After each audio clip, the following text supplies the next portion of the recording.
পিনাকি ভট্টাচার্য, যাকে অনেকেই বলেন গুজববাজ ইউটিউবার। দীর্ঘদিন ধরে তিনি ইউটিউবে বাংলাদেশের বৈধ প্রধানমন্ত্রী শেখ হাসিনাকে নিয়ে নানা ধরনের অশ্লীল, ভিত্তিহীন এবং গালি ব্যবহার করে ভিডিও প্রকাশ করেছেন, কিন্তু কখনোই শেখ হাসিনা সরকার এই রাষ্ট্রদ্রোহী পিনাকির ভিডিও ব্লক করেনি। গতকাল ইউনূস নেতৃত্বাধীন অবৈধ সরকারের অপছন্দের একটি ভিডিও তৈরির কারণে প্রথমবারের মতো বাংলাদেশে ব্লক করা হয়েছে পিনাকির ভিডিও।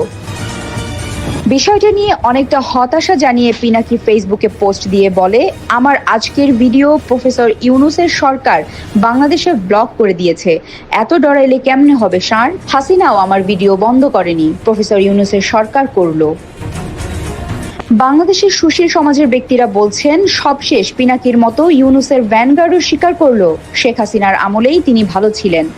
আর রাজনৈতিক বিশ্লেষকরা বলছেন, যখন বৈধ প্রধানমন্ত্রী শেখ হাসিনার কাছ থেকে মেটিকুলাস ডিজাইনের ষড়যন্ত্র করে ক্ষমতা দখলের নেপথ্যের অংশ পিনাকির কথা পছন্দ না হওয়ায় অবৈধ ইউনূস তাকে নিষিদ্ধ করে দেয়, তখন স্পষ্ট হয়ে যায় ভিন্ন মতাদর্শের ব্যক্তিরা কতটা অনিরাপদ বর্তমান দখলদার অবৈধ সরকারের কাছে।